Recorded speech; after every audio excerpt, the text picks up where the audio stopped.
Quero estar neste momento cumprimentando a todos com a paz do Senhor. Estamos aqui no nosso canal do YouTube, no nosso momento resumo da Escola Bíblica.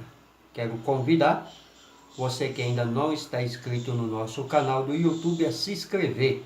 Digite lá Paulo.Delagnese, toque o sininho, faça o seu comentário, compartilhe os nossos vídeos com os seus amigos no Facebook, no Twitter, no Instagram e também no WhatsApp. Envie a eles, peça para eles se inscreverem, pois assim você nos ajuda a divulgar a palavra do Senhor. Estamos agora no nosso momento do resumo da Escola Bíblica, mas o nosso canal ele tem mais de 200 vídeos.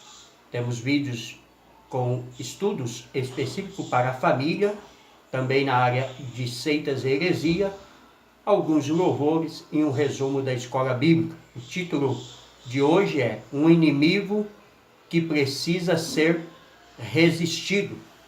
Temos alguns versículos de parâmetro para a aula de hoje. Salmo 37, verso 8. Quem resiste ao mal abandona a ira. Provérbios 6, 16, 19. As 7 coisas às quais devemos resistir, porque Deus as aborrece. Efésios 4, 27. Resistir ao diabo e não dar lugar a ele. Efésios 6, 13. Temos a armadura de Deus para resistir no dia mau. 1 Pedro 5, 9. A resistência ao diabo e ao pecado deve ser firme na fé em Jesus. E Apocalipse 12, 11. Os vencedores são os que resistem ao mal pelo sangue do Cordeiro. Nossa textual tem como base Tiago 4, 7. Sujeitai-vos, pois, a Deus, resisti ao diabo e ele fugirá de vós. A verdade prática diz: o Senhor Jesus provou na tentação do deserto que o diabo não é invencível. Nossa leitura básica da aula de hoje, Tiago, capítulo 4, versículo 1 ao 10.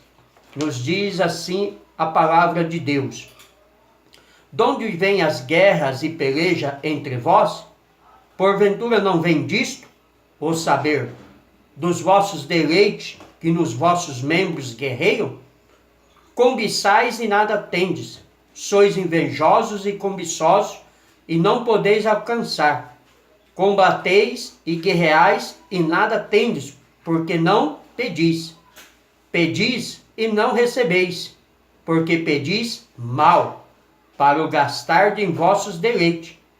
Adúlteros e adúlteras, não sabeis vós que a amizade do mundo é inimizade contra Deus? Portanto, qualquer que quiser ser amigo do mundo, constitui-se inimigo de Deus. Ou cuidai vós que em vão diz a Escritura: o Espírito que em nós habita tem ciúmes, antes da maior graça. Portanto diz Deus: resiste ao soberbo, dá porém graça aos humildes. Sujeitai-vos, pois, a Deus, resisti o diabo, e ele fugirá de vós. Chegai-vos a Deus, e ele se chegará a vós. Limpai as mãos, pecadores, e vós de duplo ânimo, purificai o coração. Senti as vossas misérias, e lamentai e chorai. Converta-se o vosso riso em pranto, e o vosso gozo em tristeza. Humilhai-vos perante o Senhor, e ele vos exaltará. Aqui está a palavra, a qual Tiago traz ao nosso coração, nos chamando para termos uma vida santa, irrepreensível e digna diante do Senhor. Para que deixemos todo o embaraço deste mundo. Para que deixemos a avareza, a porfia, o pecado, o adultério, a prostituição, a mentira e o engano. Porque fazendo assim, estamos resistindo o diabo. E resistindo o diabo, como diz Tiago, ele fugirá de nós. Amém? A introdução da aula de hoje diz: essa seção da epístola de Tiago é, em outras palavras, um chamado à santidade, como acabamos de falar. A carta é dirigida aos cristãos no primeiro momento da história sagrada. Tiago mostra que resistir ao diabo já era um bom começo. A presente lição esclarece que devemos resistir às paixões e mostra ainda que a amizade com o mundo é inimizade contra Deus. Ou seja, não podemos ter comunhão com as trevas, não podemos participar do banquete do ímpio. Não estamos dizendo que não vamos falar e nem conversar com o ímpio. Não é isso que a palavra está querendo dizer, né? Porque vivemos em um mundo que nem todo mundo é cristão. O relacionamento bom o cristão deve ter com todo mundo. Mas quando diz que não devemos ter deleites no que o mundo faz, é não participarmos das suas orgias, das suas mentiras, das suas fracaturas. O crente em Cristo Jesus, ele tem que ser separado. Um bom início de preparação para a aula dessa semana é estudar a carta de Tiago, que é o que todo aluno da escola dominical deve fazer, pois assim é possível compreender bem o contexto em que se encontra a seção que nos interessa. Logo será possível perceber em seus estudos que o contexto da seção versa a respeito do chamado à santidade. Como diz o autor aos Hebreus, sem santificação ninguém verá ao Senhor. Por isso somos chamados aqui também por Tiago à santidade. Esse procedimento é importante, porque a ausência dele permite ao movimento moderno de batalha espiritual distorcer e forçar tanto o texto, o bíblico, ou distorcê-lo da verdade a qual o Senhor nos chama. A epístola de Tiago diz-nos no tópico 1, a epístola de Tiago é escrito mais antigo do Novo Testamento e tem por objetivo evitar desentendimento entre os discípulos de Cristo. Segundo a maioria dos expositores bíblicos, a sua composição não vai além do ano 45 depois de Cristo, destinatário da carta de Tiago. A carta foi dirigida especificamente aos primeiros cristãos dispersos de origem judaica, pelo vasto Império Romano, Tiago 1:1, e de maneira geral, a todos os crentes em Jesus, em todos os lugares, em todas as épocas. Trata-se de um livro prático, muito próximo do Sermão do Monte, proferido por Jesus em Mateus 5-7, é importantíssimo para a conduta do cristão. Então, a carta de Tiago é um livro importantíssimo para a nossa conduta como cristão, como servos do Senhor, homens e mulheres de Deus. Conteúdo da carta. Conteúdo da epístola parece confirmar essa antiguidade. Isso pelo aspecto cristológico, praticamente ausente. O nome de Jesus só aparece 2 vezes nos seus 5 capítulos, Tiago 1 e 2:1. Há pouco ensino doutrinário, pois a Assembleia dos Discípulos era ainda tida como sinagoga.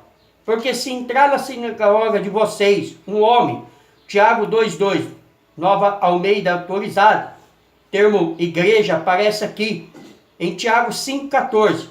Mas o emprego da palavra sinagoga como alternativa mostra que Tiago vem de uma época em que os discípulos eram chamados de movimentos de Jesus. Eles eram conhecidos como seguidores, do Nazareno. A igreja ela passou a ser conhecida por ser alguém que seguia a Cristo.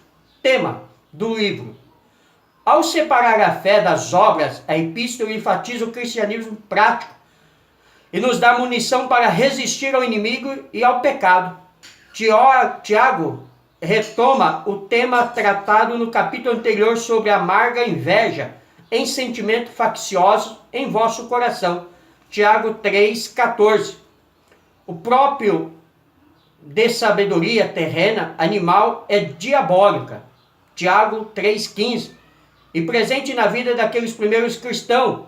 Esses problemas vêm atravessando os séculos e hoje não é diferente, pois o problema da natureza humana permanece o mesmo.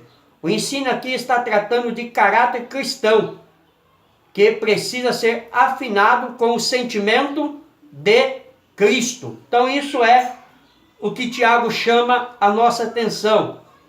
A nossa vida, ela tem que condizer com alguém que foi chamado para Cristo, como alguém que é discípulo de Cristo.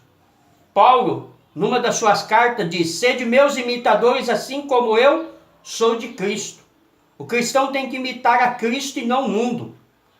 Se ele diz que é cristão, mas continua na mentira, continua no engano, continua na falsidade, continua na prostituição, ele não é cristão.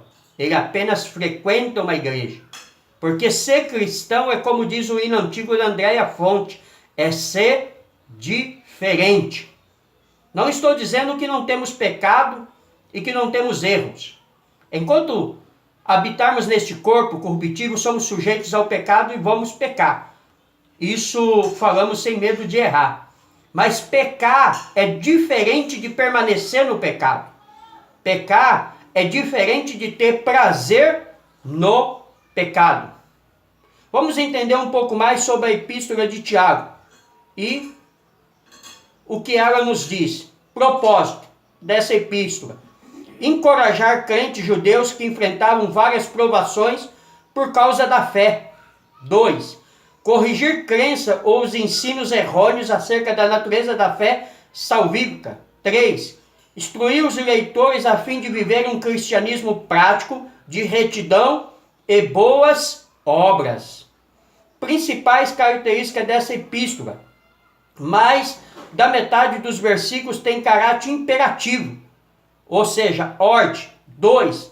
É um livro de princípios para a vida, semelhante ao mesmo propósito de Provérbios do Antigo Testamento. 3. Mais do que qualquer outro texto do Novo Testamento, a epístola de Tiago destaca o devido relacionamento entre a fé e as obras. Então, esse é o chamado do livro de Tiago para mim e para a sua vida. Porque não é porque somos pastores que somos melhores do que você. Não. Somos todos iguais diante de Deus e todos nós temos que ter o mesmo compromisso diante de Deus. Todos nós somos advertidos pelo Senhor para não sermos condenados com o mundo, diz a palavra de Deus. Tópico 2. Os deleites da vida. Tiago emprega aqui uma metafora que ainda hoje usamos em nossos debates, discussões e conversas sobre dificuldades nas mais diversas áreas da vida. Isso é cotidiano do nosso linguajar, mesmo hoje nós sendo cristãos e dentro das igrejas. Guerras e pelejas. Versículo 1.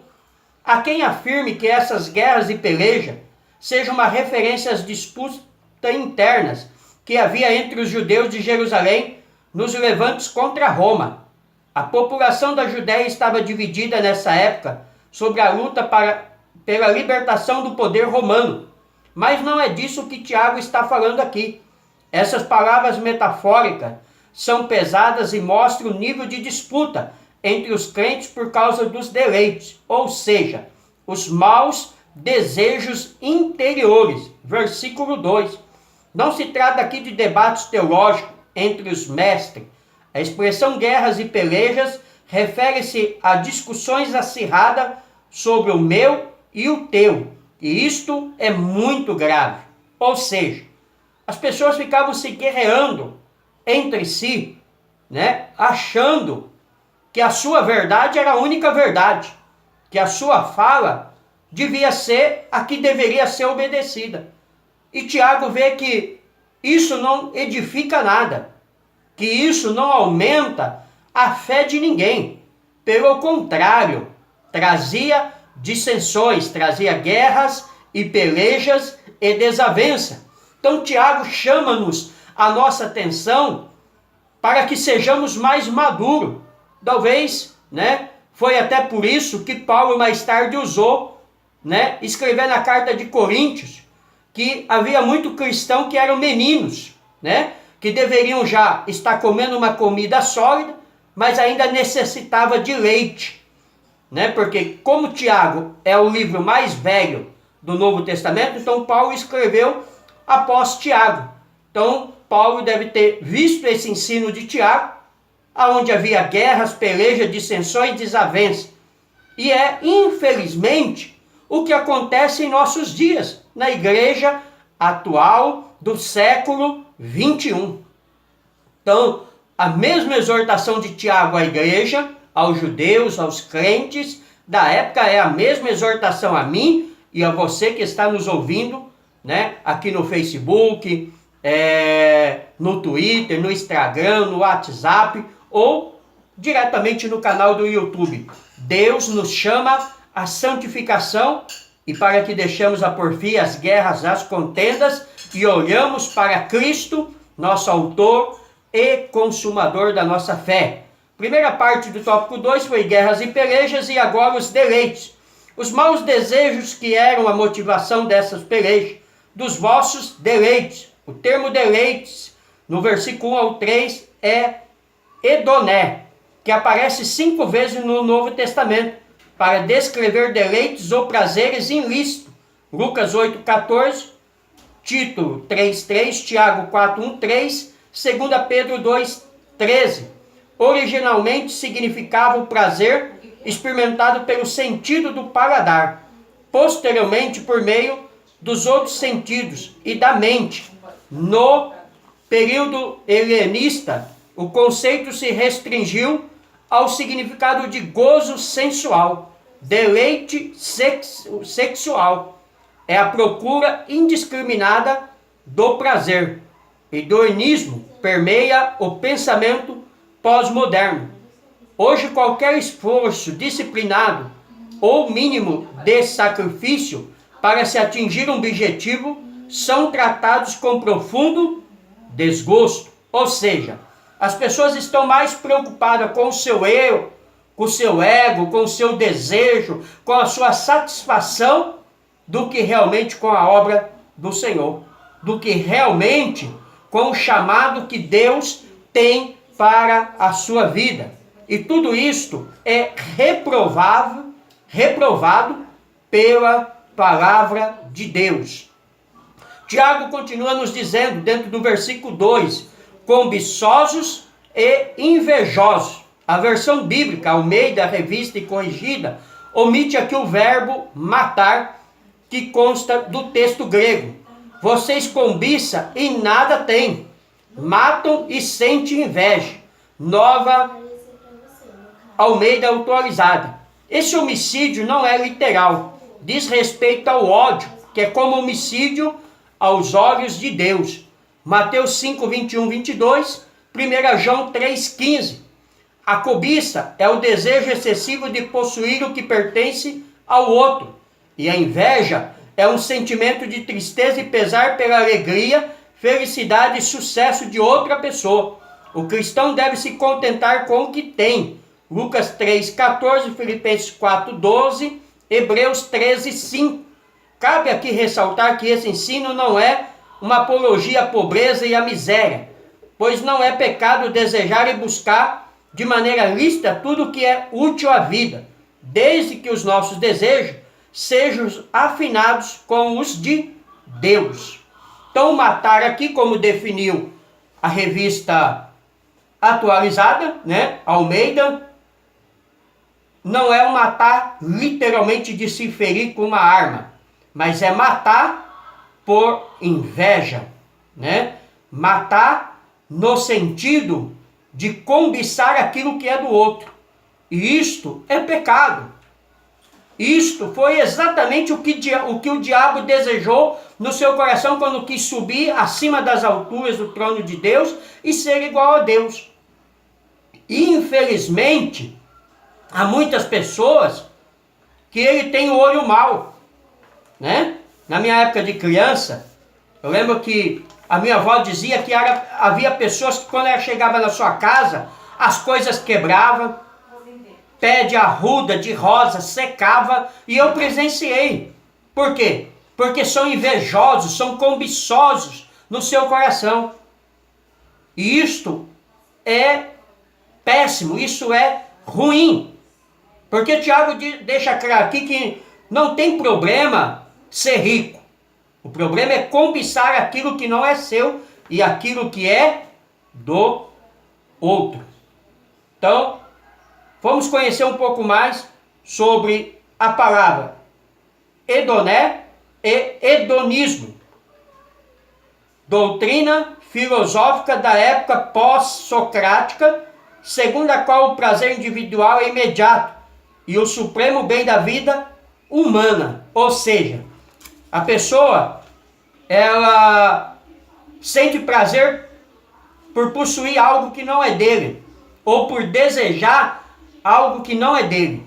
Ou seja, é algo diabólico.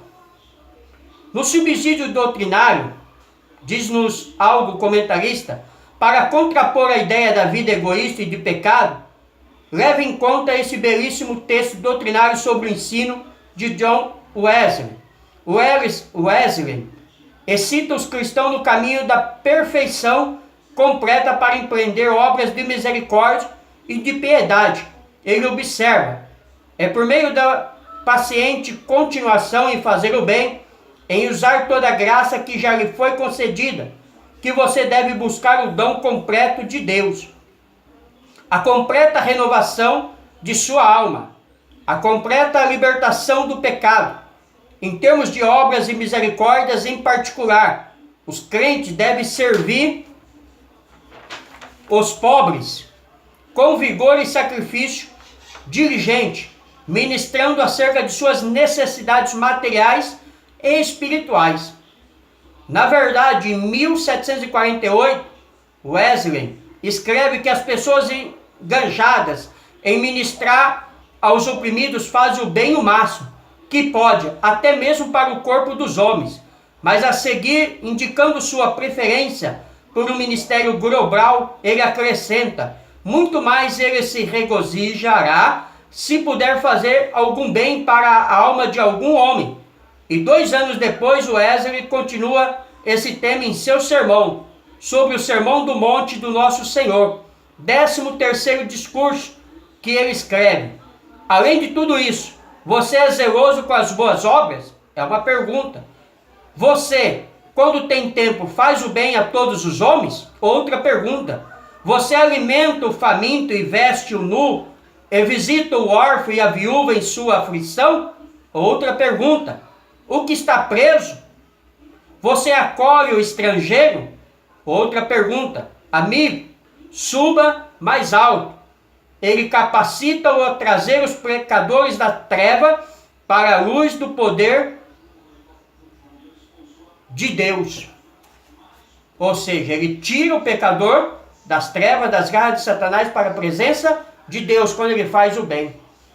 Foi por isso que Jesus ensinou, quando fomos dar um banquete, Tiago ouviu isso. Não chama aquele que pode retribuir, mas chama aquele que não pode te retribuir.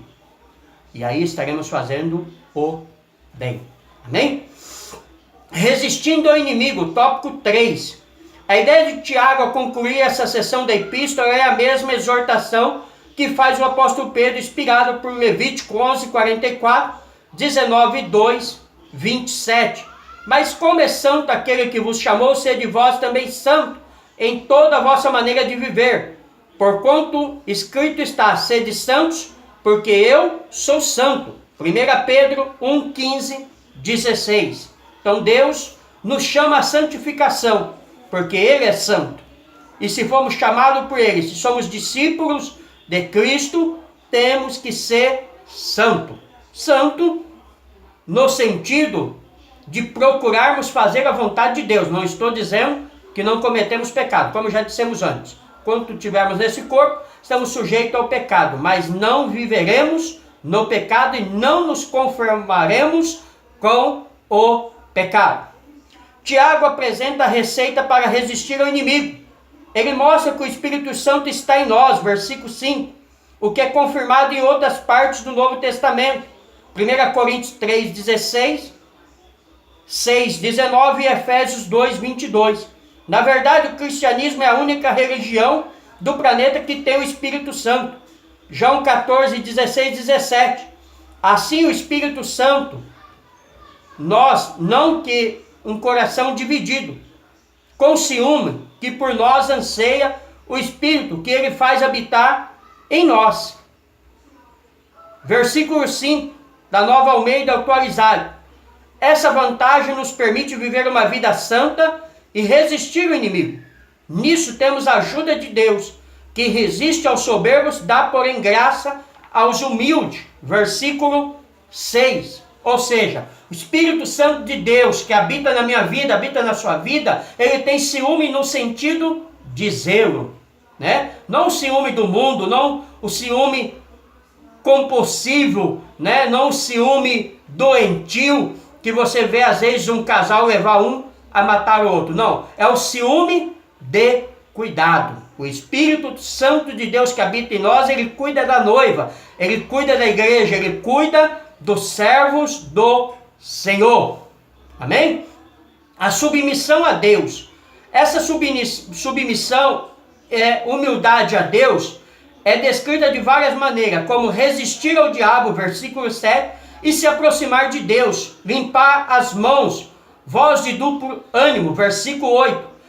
Duplo ânimo diz respeito aos crentes indecisos e divididos em suas decisões entre Deus e o mundo, Tiago 1,8, né? Há pessoas que não conseguem largar o mundo, há pessoas que estão presas no mundo, há pessoas que estão presas no pecado, da droga, do alcoolismo, da prostituição, do homossexualismo, do lesbianismo, do crime, né? Então, Deus nos convida a não termos duplo ânimo, ou decidimos por Deus, ou decidimos pelo mundo, né? Porque Deus não aceita um coração dividido. Jesus disse que ninguém pode servir a dois senhores, Mateus 6,24, que é o que estamos dizendo. As mãos são instrumento das ações e o símbolo de toda a conduta. Para que elas sejam limpas, é necessário primeiro um coração purificado.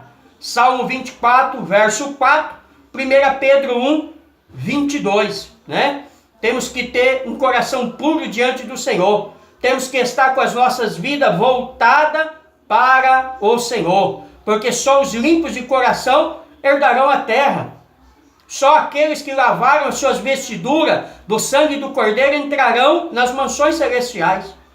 Deus não nos chamou para a impureza, mas sim para sermos puros. Sem santificação, como eu disse, o autor aos Hebreus diz que ninguém verá o Senhor. Se você quer ver Deus, você precisa santificar a sua vida na presença do Senhor. Os lamentos e resultados. Tiago continua com as suas exortações. Sentir as nossas misérias, lamentar, chorar e substituir os risos pelos lamentos. Sentir angústia e nos humilhar diante de Deus. É como diz 2 Crônica 7,14, que se esse povo que se chama pelo meu nome se arrepender, se humilhar e orar, eu os ouvirei e sararei a sua terra. Mas eu e você precisamos reconhecer o Senhor, precisamos negar a nós mesmos, precisamos negar o pecado e precisamos voltar a nossa vida a Deus, se queremos ser ouvidos pelo Senhor. Essas exortações resultam em bênçãos, entre elas a de que o diabo fugirá de nós e o Senhor nos exaltará. Versículo 10. Trata-se de uma vitória completa em Cristo Jesus, para aquele que realmente confia no Senhor, para aquele que deixa o mundo e entrega a sua vida unicamente a Deus.